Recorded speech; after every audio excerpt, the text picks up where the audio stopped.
me parece fundamental recordar una situación que presenta John Terrain en su trabajo The Right of the Line, donde, explicando y presentando básicamente la batalla de Inglaterra y el desarrollo de las operaciones aéreas durante la Segunda Guerra Mundial desde el lado británico, presenta el problema que Gran Bretaña había descuidado su preparación militar de manera importante y la RAF, la Fuerza Aérea Británica, estaba en una posición de debilidad material considerable frente a la Luftwaffe alemana. En ese momento se produce una reunión de un gabinete de guerra con el objeto de planificar la movilización industrial de Gran Bretaña para enfrentar esta guerra. Y el Chancellor of the Exchequer, el ministro de Hacienda británico, presenta, como siempre hacen los ministros de Hacienda, que incurrir en ese gasto gigantesco significaba una decisión que había que tomar con plena conciencia. Es decir, movilizar la economía británica, el rearme iba a significar el imperio británico. Es decir, el costo iba a implicar que Gran Bretaña no podría retener el imperio después de una eventual guerra. Neville Chamberlain, a quien en general se lo culpa del Peace for All Time de 1938, la malhadada paz de Múnich, sin embargo tuvo una expresión y un momento que, en mi modesto entender, lo rescata de manera completa.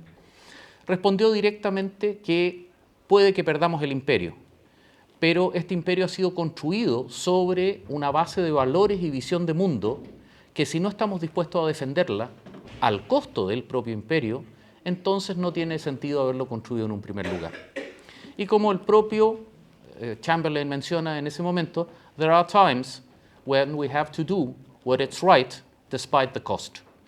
En ese sentido, este es el único imperio que conocemos en la historia de Occidente que ha entregado su posición dominante en términos comerciales, militares, de carácter global, el imperio de la reina Victoria, donde no se ponía el sol, a cambio de una idea o de un valor. Grandes imperios europeos, el imperio romano sin ir más lejos, el intento de ese corso exótico, digamos, Napoleón, y una serie de otros personajes han intentado construir estructuras imperiales, pero en ningún caso estuvieron dispuestos a cederlas. Tuvieron que ser retirados de ellos, normalmente a través de una alianza o una coalición que devolvió la libertad a Europa, como 1815, sin ir más lejos. Pero en el caso de 1938, en lugar de tratar de aplacar a Hitler, se tomó la decisión de movilizar al imperio y fight the good fight. En esa situación, el discurso de Winston Churchill del Blood, Toil and Tears de 1940 tiene un contexto, tiene una herramienta y tiene una base, que se tomó en circunstancias menos apremiantes y en las cuales Gran Bretaña estuvo a la altura de las circunstancias. Me parece que ese momento merece ser narrado en el contexto de las experiencias de un veterano, porque le da el sentido de una nación que enfrentó estas circunstancias y que, al contrario de 1914, donde todo el mundo esperaba que fuera a ser una guerra de corto plazo, el mismo Kaiser llamaba a sus soldados a retornar victoriosos antes que cayeran las hojas de otoño, en 1938 había plena conciencia de lo que implicaba una guerra industrial de masas, el sufrimiento que ello iba a implicar y la responsabilidad que los liderazgos políticos estaban asumiendo cuando tenían que enfrentar el honor de defender los valores por los cuales había sido construido Gran Bretaña. Me parece que ciertamente, como lo plantea el segundo volumen de la historia de Churchill sobre la Segunda Guerra Mundial, fue ciertamente The Finest Hour. Y en esa situación es que llegamos a las experiencias de nuestro entrevistado en el día de hoy, donde su carrera profesional, su carrera militar, resulta extraordinariamente interesante, recordando que él nace en Alemania, tiene que sufrir el exilio y particularmente la persecución. Y desde esa misma forma llega a Medio Oriente en circunstancias extraordinariamente interesantes que, por favor, le entrego a usted la palabra, que nos pueda narrar cómo llegó efectivamente a la Palestina británica y cómo toma la decisión de unirse a las fuerzas militares británicas. Buenas tardes, amigos. Bueno, yo nací en Berlín en 1921, en una familia alemana de religión judía, radicada ya desde hace 200 años tuvo una niñez feliz hasta la edad de 11 años. En 11 años, Hitler llegó al poder y la suerte y los vaivenes para la comunidad judía son muy conocidos. No lo voy a repetir. Empezamos a sufrir los ataques y los desprecios y la humillación a través del nazismo. Y aquí empieza una época más o menos triste, y cuando cumplí 16 años, descubrí de que estoy en la lista de espera para ser mandado a un campo de concentración. Lo conversamos con los padres en la familia. El papá tuvo que tomar la triste o difícil decisión de desarmar la familia, porque él estaba buscando todavía por dónde emigrar y no había encontrado, de separarse de su hijo y mandarlo a un destino bastante duroso. Así, con el permiso de papá, fue a la Federación Sionista y me presenté y me dijeron, sí, te vamos a salvar, porque hemos ya salvado varios miles de judíos jóvenes entre 15 y 17 años y te vamos a poner en la lista. Luego yo, el aviso, el próximo lunes es tu fecha. Esta noche va a partir un tren de la estación de ferrocarriles hacia la frontera germano-italiana. En ese van a viajar muchos jóvenes en la misma situación que tú, y te esperamos, el tren parte a las 8:30, te esperamos a las 8 en la estación, prevenido de una mochila cross country y nada más. El resto de la logística nos arreglamos nosotros. Y un día lunes fui a despedirme de mis padres, mis primos, la abuelita inconsolable, ya sabía que nunca más va a ver a su nieto, y a las 8 llegamos a la estación de ferrocarril, estaban todos unidos, mucha gente despidiendo a sus hijos y a sus nietos. Se escucha el timbre del jefe de estación, todo a bordo, el tren está a punto de partir. Los últimos abrazos, los últimos besos, las lágrimas furtivas de nuestros padres, los sollozos de nuestras madres, y nosotros, los jóvenes de 16 años, que vamos a partir, nada. Jóvenes de 16 años no lloran. Jóvenes de 16 años no cachan la profundidad, el momento. Así partimos. Viajamos todo el ancho, viajamos todo el día, y el día siguiente, en la noche, llegamos a la frontera italiana. Era todo muy bien organizado, empezamos el cruce de la cordillera y en la mañana siguiente llegamos al territorio italiano. Nos hemos salvado un papel, nos han salvado. Y nos llevaron al campamento de niños refugiados, donde había toda clase de jóvenes, desde las 4 hasta los 18 años. Nos dieron una tarjeta postal a cada uno para mandar esa buena nota a nuestros padres que estamos salvados. Escribí mi tarjeta con 4 palabras. Llegué bien, saludos, Rudy. ¿Para qué más? Ya, esto era la mensaje celestial que estaban esperando mis padres, y todo el resto era música innecesaria. Y aquí, bueno, aquí se cierra un capítulo y empieza uno nuevo. Bueno, y eso, recordemos que la Palestina, si bien es cierto estaba bajo control británico, existía un creciente proceso de migración judío, pero de la misma forma también existía una actividad, también con patrocinio alemán, de reivindicación. No era todavía una conciencia palestina, tal como se la conoce hoy día, pero de rechazo al incremento de la población judía, básicamente por las condiciones que generaban las granjas colectivas, los kibbutz, los maoz, que efectivamente conseguían un éxito productivo considerablemente superior. En ese sentido, sería formidable si nos contara su experiencia en Palestina, en el kibbutz, y posteriormente cómo decide unirse a las fuerzas militares británicas, digamos, combatir en ese proceso. Sí. Eran jóvenes, yo tenía 16 años, estaba cumplido 17, todo el resto. Teníamos fuerza, teníamos ideas nuevas. Y yo había podido emigrar a Canadá o a Gran Bretaña, donde adaptaban a niños judíos e incorporar a su familia. Pero yo no quería esto. Yo quería una vida diferente. Cuando uno es joven y no tiene ideas y revolucionario, cuando es joven. Así tenemos una idea nueva.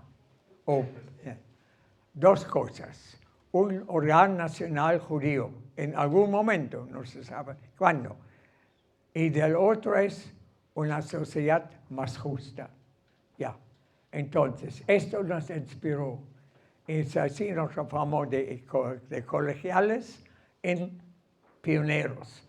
Aquí nos llaman colonos, pero nosotros lo consideramos pioneros. Empezamos en un terreno que nos habían asignado, el Valle del Jordán, justo ahí donde el río se desprende del mar de la Galilea, un pantano espantoso en aquel tiempo, con malaria, tifus, con todo incluido. Pero nosotros que éramos jóvenes, superamos todo esto. Increíble, lo que uno puede hacer cuando es joven y todavía especialmente cuando tiene una mística. Y eso en realidad nos ayudó durante muchos años en soportar una vida durísima.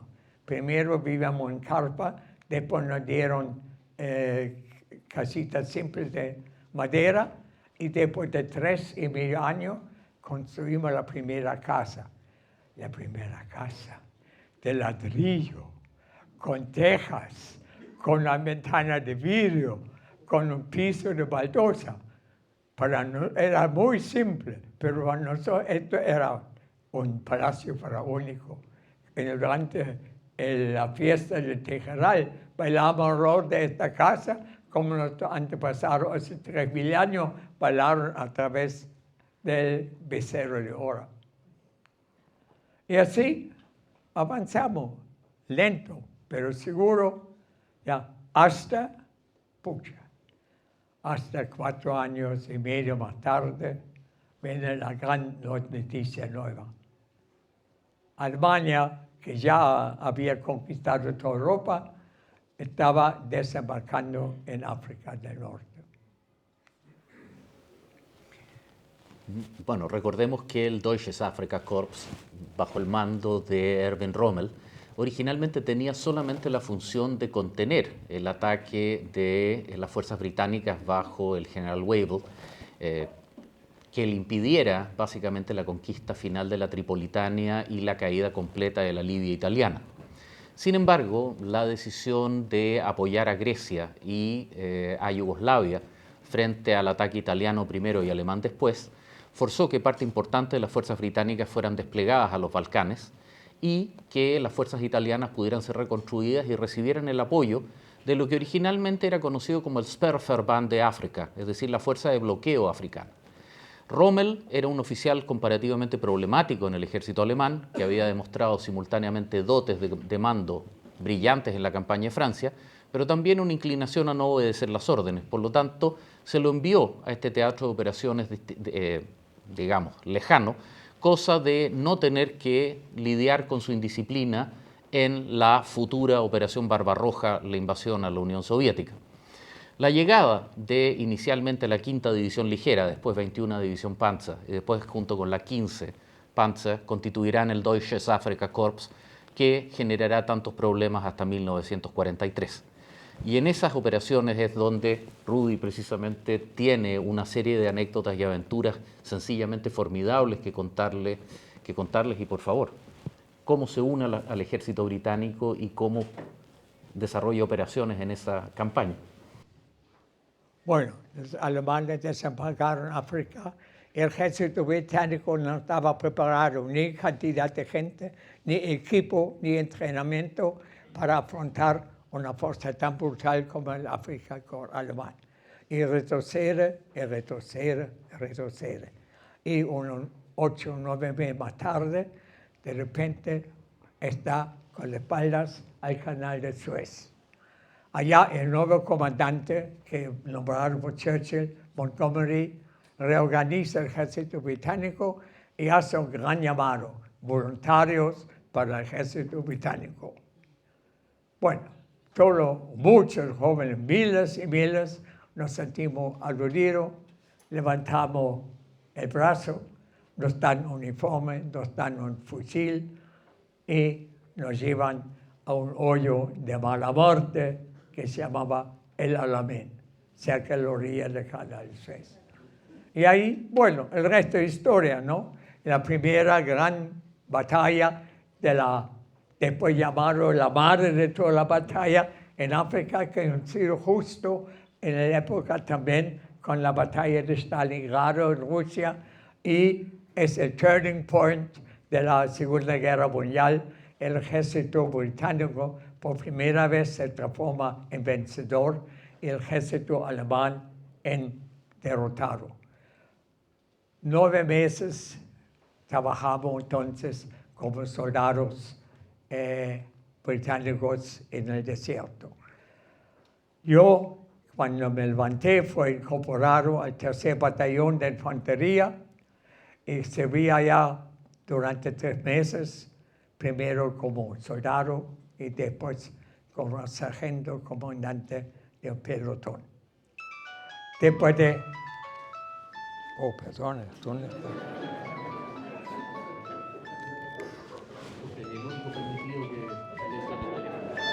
Perdón el café, ¿eh? Y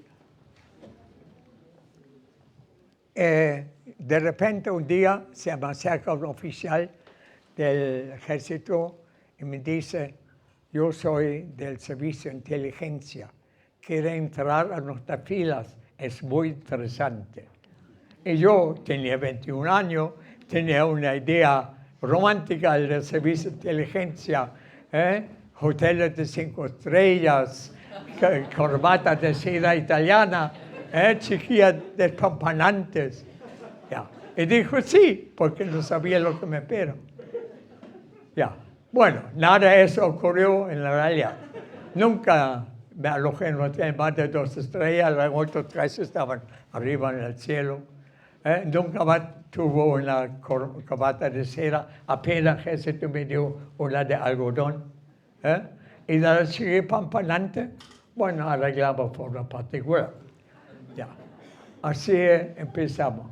Y fue designado a una nueva célula recién creándose. Éramos 19 agentes comandados por un coronel que era la edad de mis padres y muy experimentado, muy capaz. Éramos 7 oficiales británicos nacidos en Bretaña y los otros 11 o 12 han llegado como nosotros. 7 israelíes, 8 israelíes y 4 otros soldados. Un australiano, un neozelandés, un hindú y un francés. Y juntando todo esto, todos eran jóvenes judíos alemanes igual como yo. Habían emigrado de partes a estos países, se habían presentado como voluntarios como yo. Y formamos esta nueva célula. Esta célula se especializó en interrogar a prisioneros alemanes en 2 tipos, uno detrás de la línea y uno en primera línea, en primera fila, andando junto con las primeras tropas de combate para tomar algunos prisioneros, tratar de exprimirlos y conseguir algunos datos que pueden servir a los comandantes de línea para mejorar su empeño. Porque lo que es que necesita un comandante, 3 cosas. Primero, fighting spirit. Ya, eso no faltó. El segundo era el buen abastecimiento. Ya, municiones, uniformes, comida, agua en África. El tercero, información. Cuanto más información tiene un comandante, mejor es su empeño. Y más todavía, les voy a contar un detalle. Como comandante, yo no llegué más allá de ser comandante en un pelotón de 28 personas. Te dan una tarea, tú tratas de cumplirlo, por supuesto, ojalá 100%, pero hay otra cosa. Tú sales con 28 soldados y quieres volver con 28, no con 26 o con 25 o con nada. Entonces, es muy, muy difícil combinar estas 2 cosas. El afán de hacer las cosas bien y cuidar a tu gente. Ya, me tocó perder 2 soldados de mi pelotón. No le voy a contar el sufrimiento que tiene uno cuando le pasa uno. Pero el trabajo que hicimos rindió fruto. El comandante de esa nueva célula nos trató como sus hijos. Entonces, y nosotros también, como nuestros padres, nunca llamamos por su nombre, uno es the old man. Y él dijo, cuando se dirigió a nosotros, listen, young man.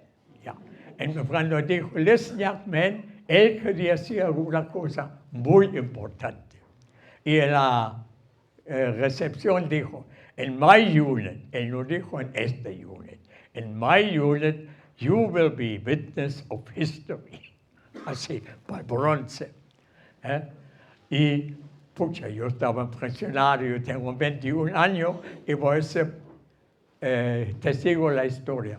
Y el próximo day off, día libre que nos dieron, fue en Cairo y compramos una libreta del tamaño de una cajita de cigarrillos y lo guardé en mi bolsillo mano derecha y empecé a escribir mi diario de la guerra durante 3 medio años, llenando 4 de estas agendas. Y después dijo otra cosa. Dijo, cada servicio de inteligencia en el mundo se basa en 3 pilares. Un pilar es la manipulación de la información, como los suizos, todo con preciso. Eso es una ciencia que lo voy a enseñar, que ustedes van a aprender. El segundo pilar es mucho más difícil, especialmente ustedes que son tan jóvenes, que se llama paciencia. Hay que tener paciencia hasta se juntan las informaciones para formar el mosaico. Y el tercer pilar, el pilar se llama Lucky Strike, que es el golpe de suerte que nunca esperaba, pero que tiene que estar presente. Bueno, suena muy bien. ¿Y qué pasó? 3 semanas más tarde, novato, nos toca el Lucky Strike. Un teniente inglés de primera línea es herido en la guerra, lo operan y el médico personal tiene que apurarse y le hace contar para saber cuándo funciona la anestesia. Y lo hace contar. Él cuenta 1, 2, 3, 4, 5, 6, 7, y se queda dormido. Dice el médico, it's a case for you. Of course it was a case. Yeah. Y ahí empezamos a abrir la bandeja. ¿Ya? Y rápidamente descubrimos esa información importante que tenía este espía alemán. Era parte de una célula del Servicio de Inteligencia alemán muy eficiente detrás de nuestras líneas. Y sus grandes colaboradores eran los oficiales del ejército egipcio. Oficialmente el ejército egipcio era aliado nuestro, pero todos los árabes odiaban a los franceses, a los ingleses como colonizadores, y todos soñaban con la victoria alemana y se prestaron para colaborar. Descubrimos de dónde vienen estas informaciones de un regimiento de transporte del ejército egipcio que nos suministró en la mañana a las 6 antes de despertar. Arrestamos a todos los oficiales. Eran como 40. Nuestro comandante dice, la primera orden, screening.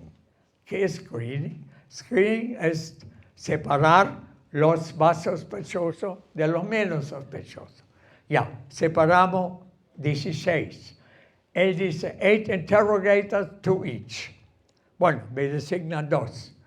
Yo estaba apenas un mes en servicio de inteligencia.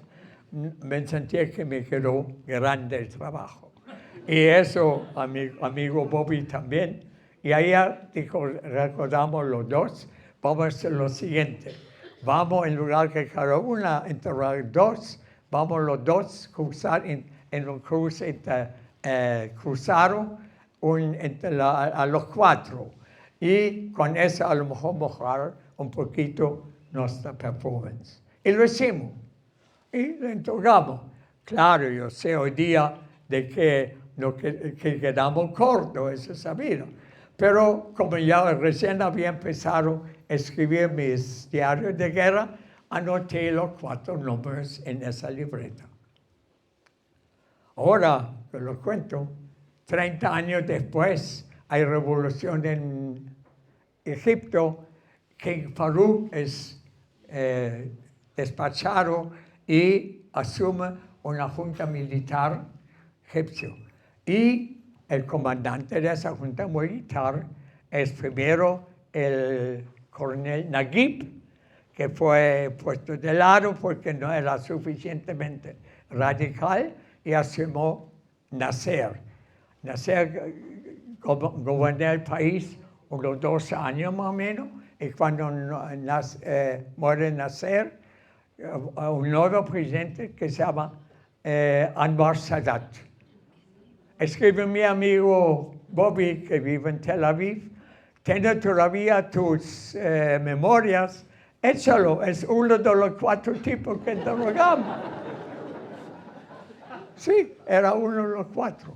Para mí, aquí termina la historia, pero no termina aquí. Bobby, que era más canchero que yo, 7 años más tarde, Sadat hace el famoso viaje de Cairo a Jerusalén y ofrece la paz. Y Bobby, pucha que tiene, ¿ya? Se va al hotel King David, deja una nota a Sadat y dice, señor presidente, ¿usted acuerda? Hace 36 años usted fue tomado prisionero por 2 sargentos israelíes. Y el milagro, Sadat lo contesta y dice, sí, claro, me acuerdo. Y para señal, yo le paso aquí 2 invitaciones para el banquete de la paz en 5 días más el Cairo. Yo no pude llegar en 5 días al Cairo. Así él fue con su señora y después me contó todos los detalles.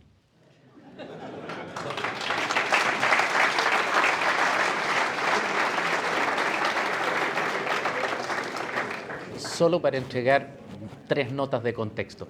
El éxito del general Montgomery es que precisamente forzó a Rommel a pelear según las tácticas y los principios británicos. Los comandantes anteriores habían tratado de enfrentarlo en guerra de movimientos, no teniendo las fuerzas para ello. El 8º Ejército Británico era una fuerza multicultural, multinacional, de reclutas jóvenes. La división neozelandesa del general Freyberg, los australianos, polacos, la brigada judía y una gran cantidad de otras nacionalidades, incluyendo franceses libres. La genialidad de Montgomery fue que en el Alamein forzó a Rommel a atacar posiciones fijas y de esa manera, en las 3 batallas del Alamein, consigue derrotarlo y además, un factor que es fundamental, le quiebra la voluntad de lucha. Desde ese momento en adelante, Hitler se quejará, Rommel solo sabrá retroceder, solo sabrá pedir que lo dejen retroceder otra posición más, hasta que finalmente lo relevan en África por el general von Arnim y, bueno, se lo nombra en Europa como co-comandante junto con el mariscal von Rundstedt, hasta finalmente ser herido y obligado a suicidarse por participar en el complot del 20 de julio. De la misma forma, el norte de África es la cuna de las fuerzas especiales británicas en la Segunda Guerra Mundial. Siglas tan famosas como el SAS, el SBS y el Long Range Desert Group nacen en el norte de África. Y de esa manera, nuestro expositor hoy día le toca ser parte de la cuna del nacimiento de grupos que han conseguido fama mundial hasta el día de hoy. Pero la parte fascinante es que estos nacen de la mano de comandantes como Sterling, Laycock, etc., básicamente desde la perspectiva de la experiencia en el desierto y de el deseo de librar una guerra justa, de librar un combate con una caballerosidad y una nobleza que de alguna manera nuestro entrevistado menciona, de la manera de que difícilmente Anwar el-Sadat habría estado dispuesto a responder un mensaje de esas características de haber tenido una experiencia contraria a los principios, no digamos de la guerra o la Convención de Ginebra, ni mucho menos, sino que simplemente de la mera decencia. Siempre se ha dicho que la guerra en el norte de África fue la última guerra de caballeros y, como se nos menciona, hubo un rol bastante importante en esta ocasión. Pero no puedo dejar de lado que no es la única figura crítica que nuestro entrevistado conoció. De hecho, también entiendo por su libro que tuvo la oportunidad de conocer a Moshe Dayan en un momento particularmente importante de su vida. Digamos. Si nos pudiera contar esa experiencia de combate. Bueno, es mucho antes, en fines de 1940-41, cuando el Servicio de Inteligencia Británico supe de que los alemanes planean un desembarco en el Medio Oriente. No sabía dónde va a ser, pero o el norte de África o puede ser en el Líbano, porque el Líbano era una provincia francesa. El gobernador del Líbano, cuando Francia se partió dos, la simpatizante de los nazis por un lado y de Gaulle por el otro, él se belgó al lado alemán. Y aquí existía la posibilidad de que vengan los alemanes y encuentran un terreno preparado, amistoso y un paseo fácil de aquí a los pozos petroleros de Irak. Para eliminar por lo menos esta amenaza, el ejército británico decide hacer una operación mínima, no una guerra, sino casi una operación comando. Y lo preparan bien y todo está listo. Cuando descubren que necesitan, porque era en la noche, de las 10 de la noche hasta las 6 de la mañana, con el factor sorpresa, que necesitaban guías que los llevan a ese terreno completamente desconocido. Por supuesto que primero buscaron entre la población árabe y libanesa, y buscando, se dieron cuenta que ni uno es de confianza, que perfectamente puede ser que traiciona a los británicos y la avisa a lo que viene. Al final no le queda otro y preguntan a nosotros, a la comunidad judía, si nosotros tenemos gente. Yo era un pequeño soldado de la autodefensa del kibutz, pero había gente que conocía. Y entre ellos, nuestro comandante del norte de la autodefensa, Moshe Dayan, un joven como 3 y medio, 4 años mayor que yo, astuto, un genio militar que nació entre nosotros. Los americanos apuntan a Moshe Dayan, si él está capaz, sí, él es capaz. Si él está dispuesto, él está dispuesto. Sí, y junta unos 8 o 10 colonos de la Galilea que conocen muy bien este terreno y preparan el plan, ejecución según planeado por los británicos. Yo estaba en ese momento un alumno de la Academia Militar Clandestina de la Haganá de la Autodefensa Judía y Moshe Dayan, éramos 30, lo mandó buscar y dijo, usted no tiene nada que hacer, lo único que tiene que hacer es mirar, mirar, mirar. Por primera vez podemos ver cómo el ejército profesional está haciendo una campaña a cierta envergadura.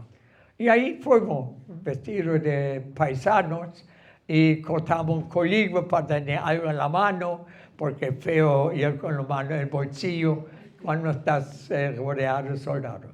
Y se produce el acto. Empieza a las 10 de la noche y caído, metido todos estos soldados británicos, australianos, que eran estos, como a las 5 de la mañana, llegamos casi a la primera fortaleza francesa. Todo esperar una media hora más de que amanezca para hacer el asalto final. Nos acostamos, podemos caminar toda la noche, quedamos dormidos hasta la primera vez llega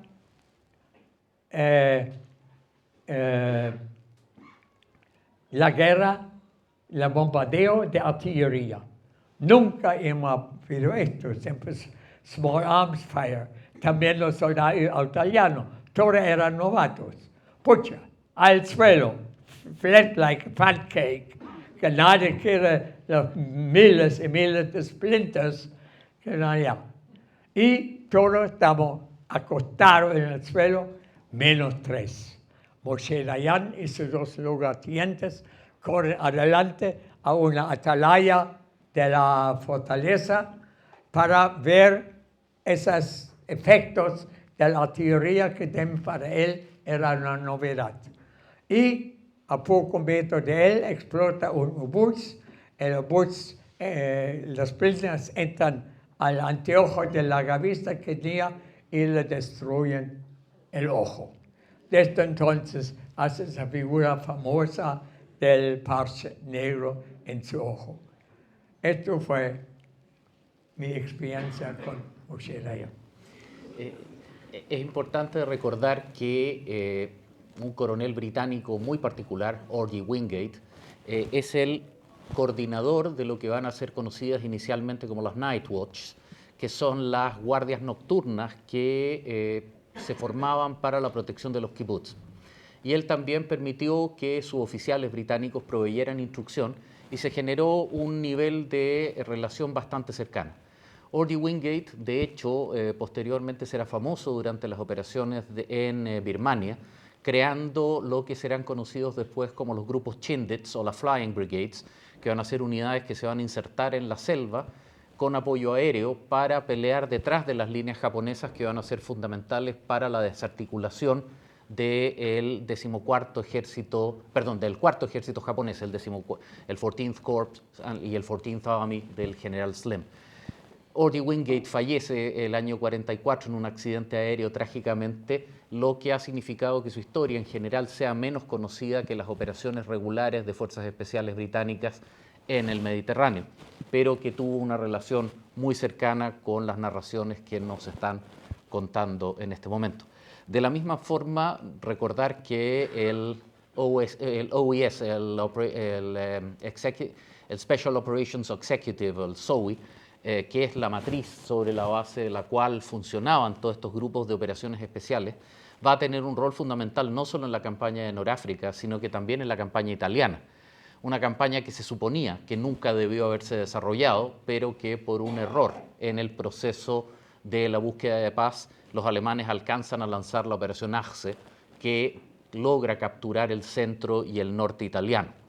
Frente a eso, la oposición frente a la República de Salò o la República Social Italiana, con Mussolini todavía como líder, digamos, simbólico, surgirá esencialmente una oposición comunista, y la resistencia frente al predominio del Partido Comunista le va a corresponder a las Fuerzas Armadas británicas, que además van a tener un fuerte rol en apoyo a las fuerzas yugoslavas, que va a ser determinante para el alejamiento de Tito de Stalin.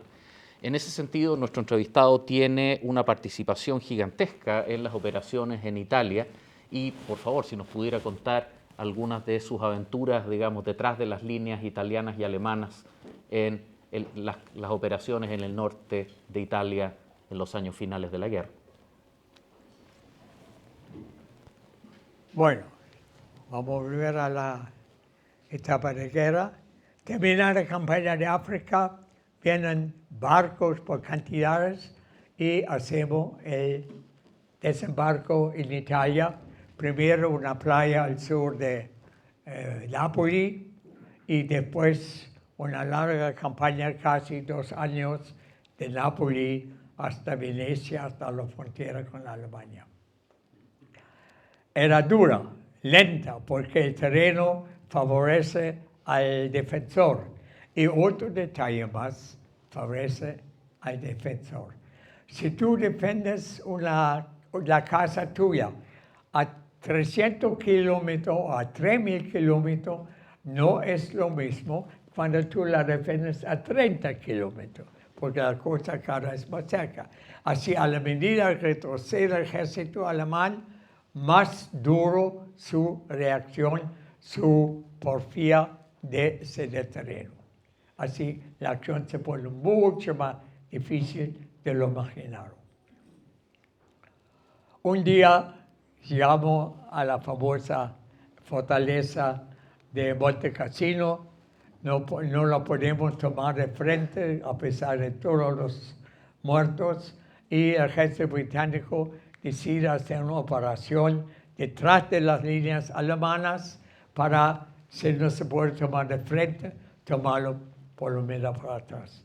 Y desembarcamos en la famosa operación de Anzio Nettuno, a medio camino entre Nápoles y Roma. Un casi fracaso.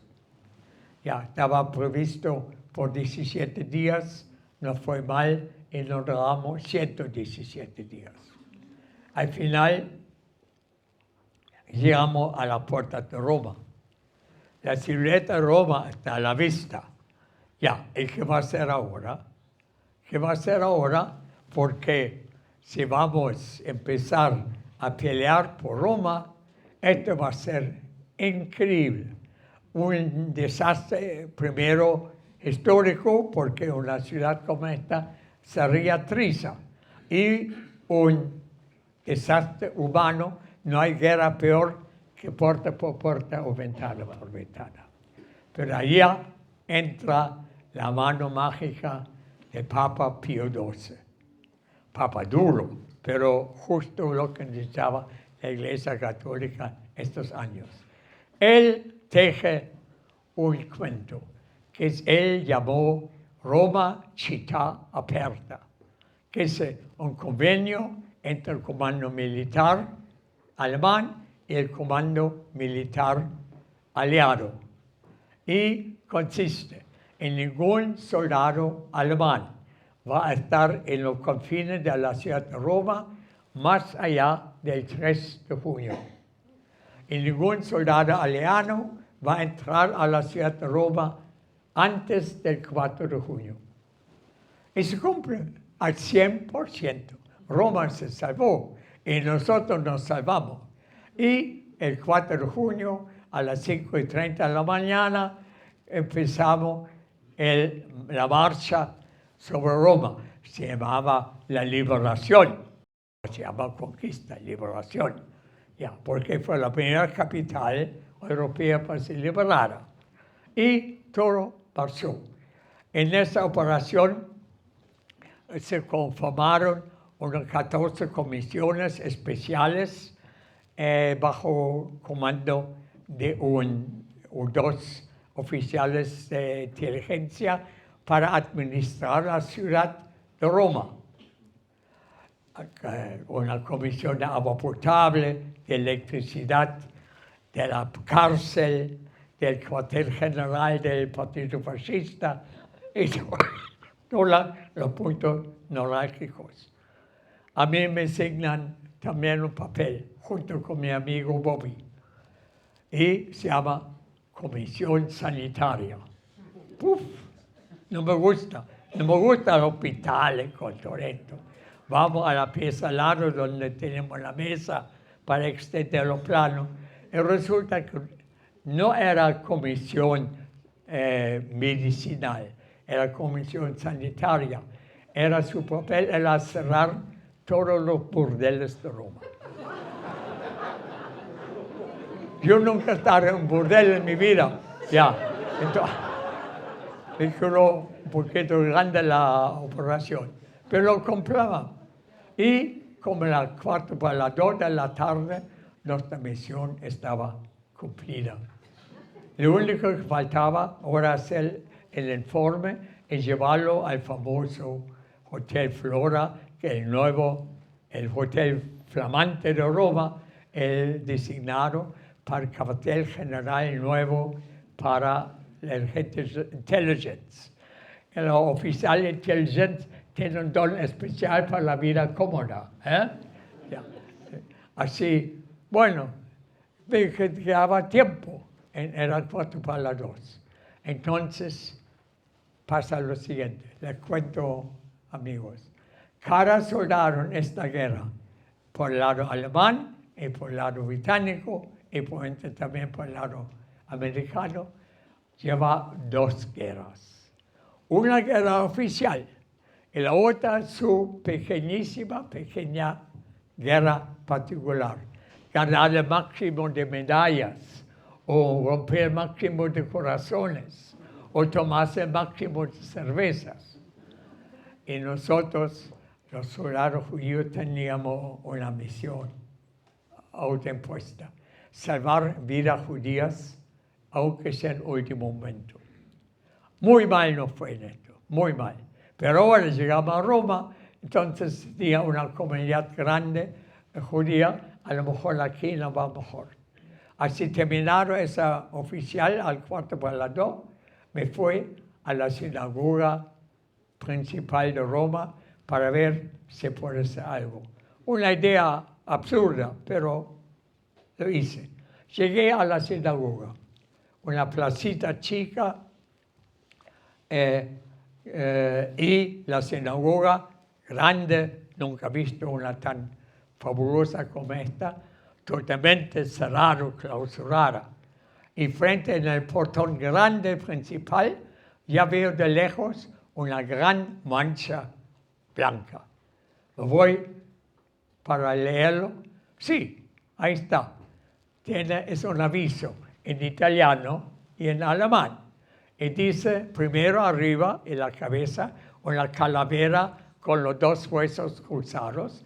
Y debajo, eso, peligro de vida, Lebensgefahr. Y debajo, este edificio ha sido minado. El que abre esta puerta pone en marcha el sistema de explosiones. No había nada que hacer. Allá quedamos sin ejecutar nuestro sueño. Durante casi 10 o 12 días no pudimos hacer nada hasta que llegaron los ingenieros británicos que con su sabiduría desarmaron el sistema. Eso es uno de los momentos cúlmines de la vida de la guerra en Italia. Y sigue la guerra. Y llegamos un día a los falderos de los Alpes y ya avanza el tiempo y ya estamos en abril de 1945 y estamos llegando al 1 de mayo y al 2 de mayo Y allí empieza a aparecer un rumor entre nosotros. La guerra está por terminar. ¿Cuándo? No sabemos. No depende de nosotros. Dependía en el norte, cuando americanos, británicos y rusos se van a dar la mano. Nosotros no habíamos podido cumplir con nuestro deber llegar más allá. Y ahí termina. Termina el fuego. Nadie pone el dedo en el gatillo. Todos quieren esperar. Nadie quiere morir en los últimos 70 años de la guerra. 70 días de la guerra. 70 horas de la guerra, perdón. Y llega el aviso. Increíble. Ese día 8 de mayo de 1945. Como a las 4 o 5 de la tarde, detrás de nosotros escuchamos una ventolera, no más un huracán, pero no de viento, de ruido. Y llega, es difícil entender, hasta que llega al final tu oído.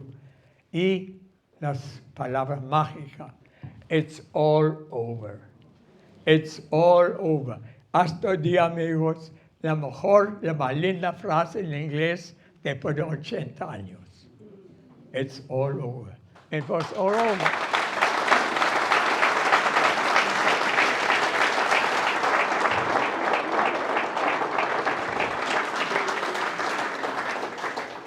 En ese sentido, es menester recordar que la mayor parte de la población judía de Roma, en los últimos 3 días antes de llegar al acuerdo de la Roma Città Aperta, una formación de las SS, concretamente la división Prinzeugen, lleva a cabo la masacre de las fosas adriantinas, donde efectivamente se ejecuta a la mayor parte de la población judía que permanecía en Roma.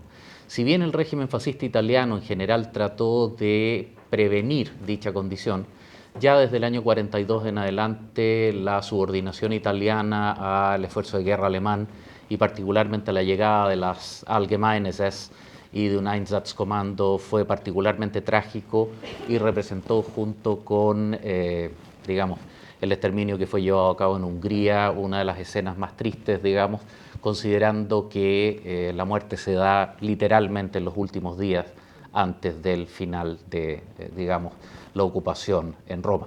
De la misma forma, en general, la población judía en el norte de Italia pudo tener mejor suerte por cuanto la llegada primero del general von Fittenhof, antiguo comandante de la división Panzer 26, y posteriormente de Albert Kesselring, implicó que se aplicaron normas un poco más coherentes y el propio Kesselring prohibió la continuación de la Letzte Lösung, la solución final, pero en Roma no alcanzó a operar, así como tampoco en algunas ciudades del norte como Génova y Milán, donde trágicamente se llevó a cabo el exterminio y, digamos, la Shoah se aplicó de manera integral, el Holocausto.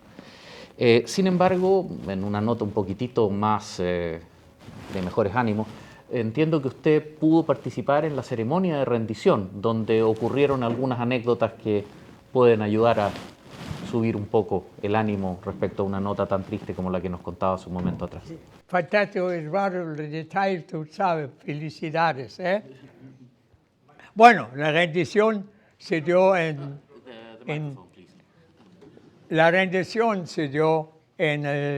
Alemania, en Berlín, pero los dos ejércitos, el alemán e italiano, en el frente italiano, también tenían que rendirse.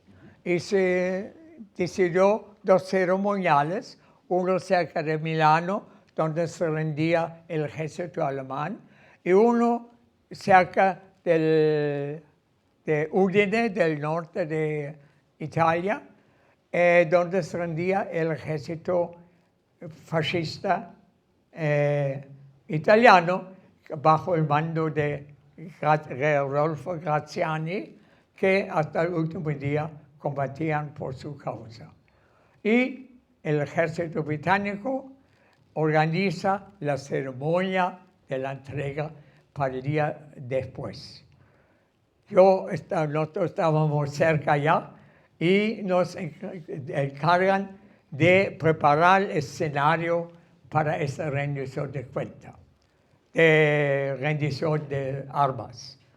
Y lo dejamos todo preparado en un campo abierto, en un bosque sencillo que habían elegido italianos para hacer este acto.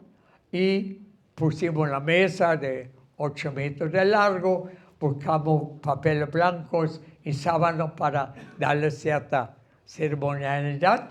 Y estaba previsto para las 9 de la mañana, rendición.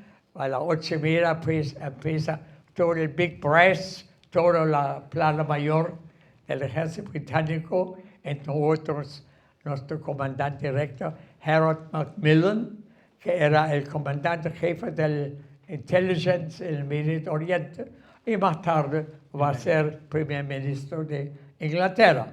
Están todos los capos allá, y nosotros en segunda, tercera fila, un poquito más atrás, mirando la gran ceremonia histórica. Viene el grupo de los 12 oficiales italianos, e inmediatamente lejos ya se ve que es Graziani, porque él tenía casi 2 metros de altura, enorme. Ya ese produce ceremonial, tipo 9:30, cuarto para las 2, para las 10, está todo terminado. Y ahora, bueno, terminó viene el coronel nuestro y dice, ustedes están encargados en ocuparse de los generales italianos. Y me dice, el comandante es tuyo, me dice Rui. Pucha, yo soy sargento y de repente voy a mandar el maresciallo, el comandante jefe del ejército italiano. Bueno, ahí está, hay que decir algo, ¿no? Entonces le digo, señor maresciallo, aunque yo me llamo Rodolfo. Ah, qué bel nombre. Ya. Y así por lo menos se organiza. Y me avisaron que está a mi disposición un jeep con un chofer para llevarnos a nuestro cuartel general en Firenze. Y le digo al general Graziani, bueno, ¿se lo cuento? Bueno. Empezaron la preparación a las 6:30 de la mañana. Ahora eran las 10. Estábamos todos bajo presión. Ya, entonces yo siento la presión. Y digo, maresciallo, ¿quiere un pis? Sí, per piacere, dice. Ya, nos damos vuelta a 180 grados y nos aliviamos. Ahí está la foto todavía. Y caminamos, llegamos al jeep, ahí está mi chofer, curtido por la guerra, y dice, tengo sándwiches listos para usted y para mí. ¿Y para el maresciallo? Oh, para este no. Ya. Entonces, pero como eran 2 sándwiches, le dije al maresciallo que era un panini. Ah, sí. Bueno, comimos junto el panini, ya, y metimos el jeep y viajamos a Firenze en un viaje de 8 horas.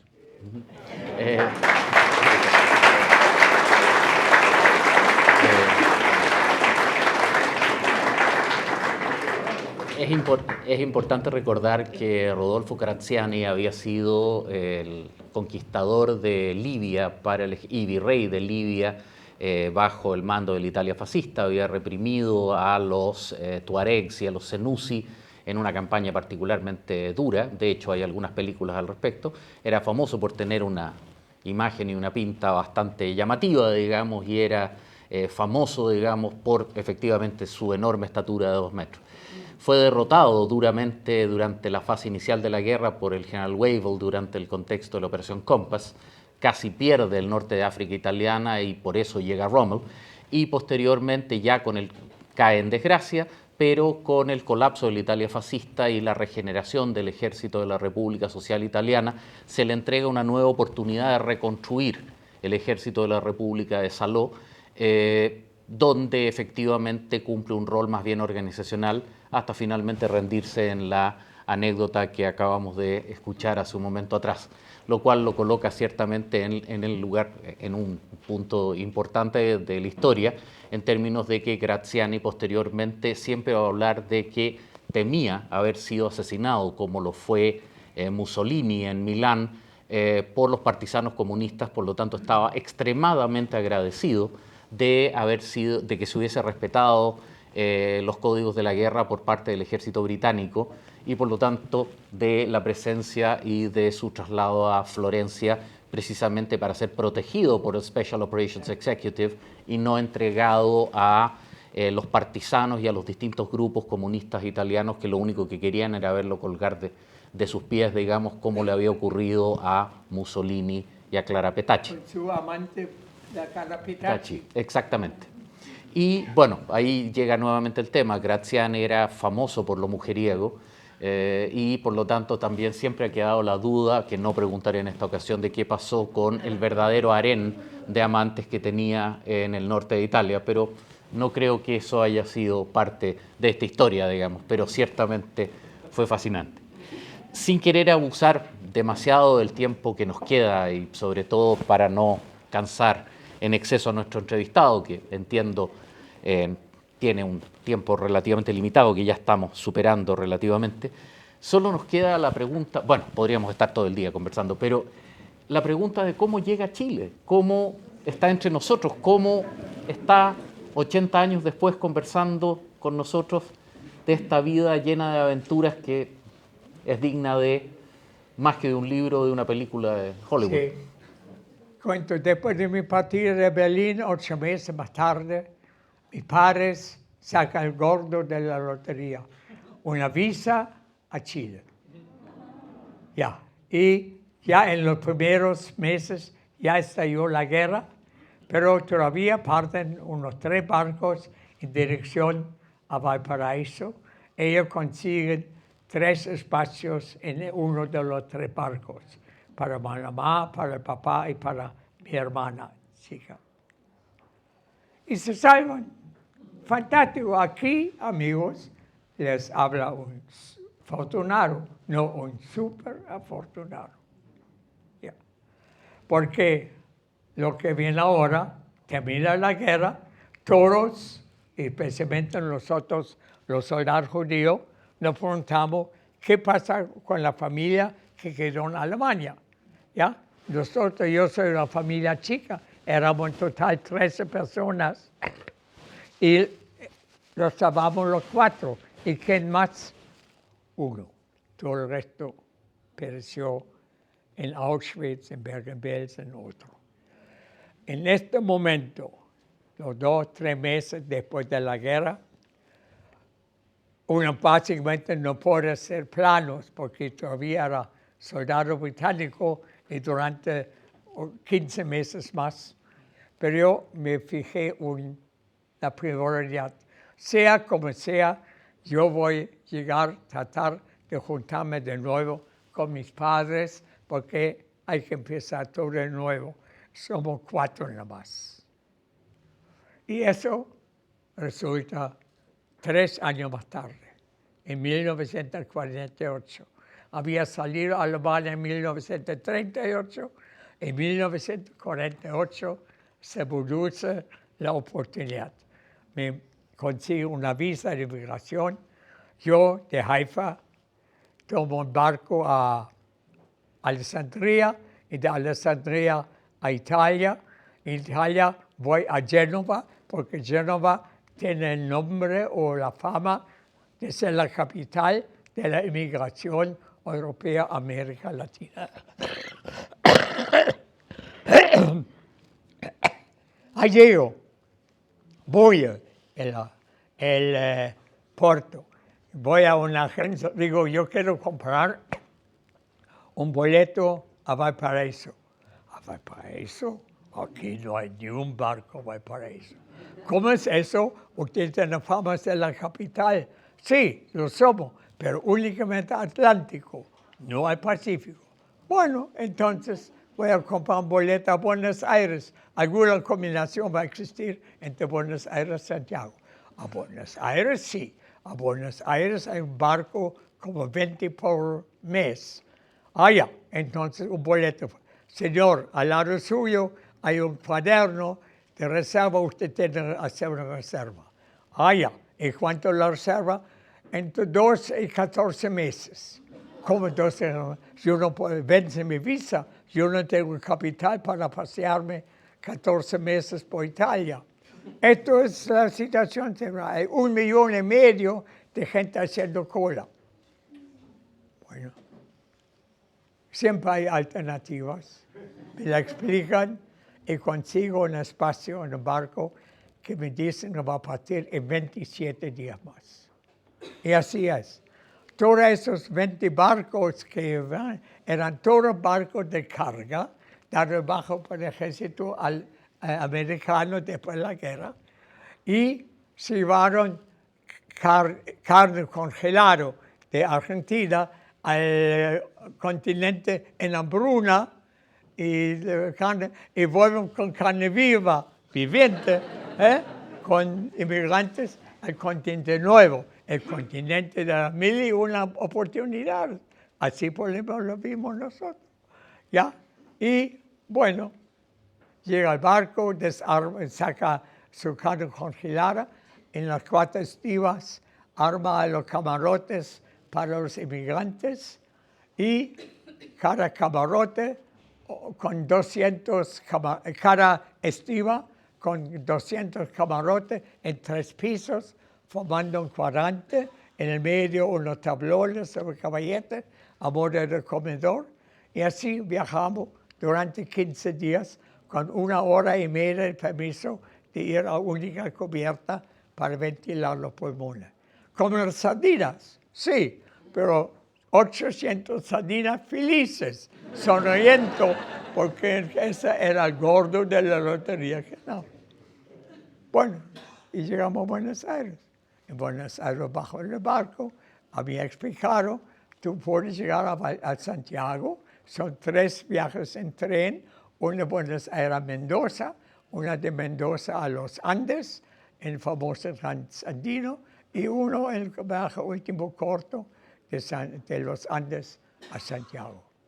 Tomo el barco, como el tren de Buenos Aires a Mendoza, llego toda la noche, llego en la mañana a Mendoza, compro el pasaje a los Andes, el tren pasado el mediodía, y llega a las 6:30 de la tarde a la pequeña estación de los Andes.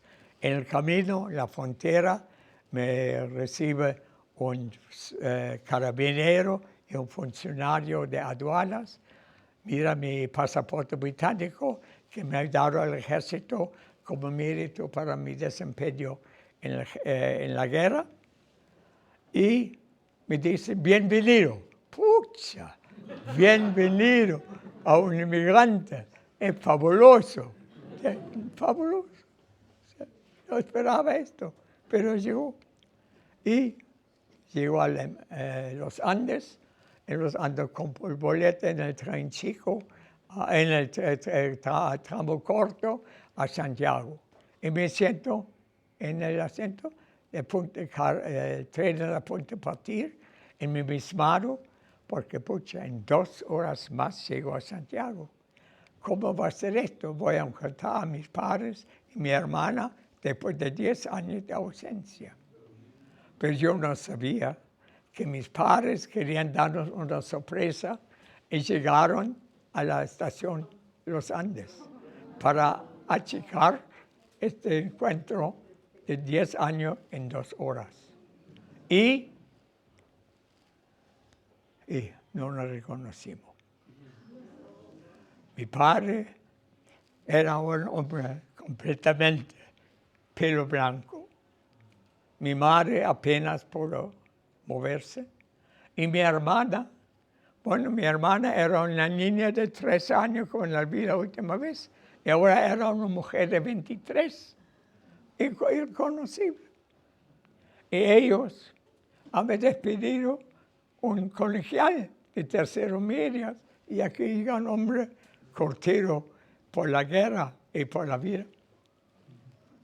Mi papá, desesperado que algo ha fallado, se le ocurre una idea.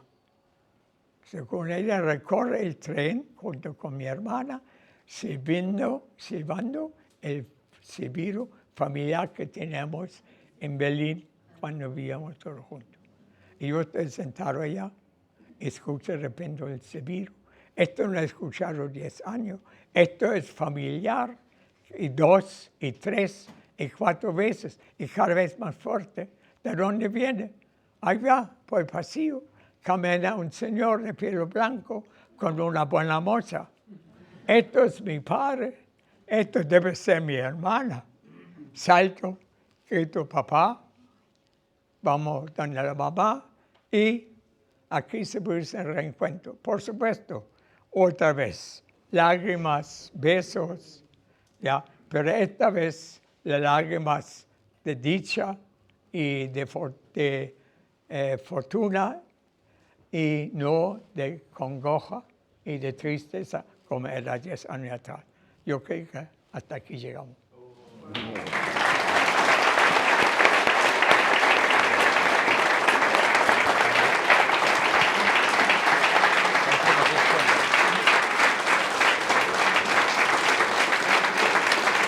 Thank you for your service, sir.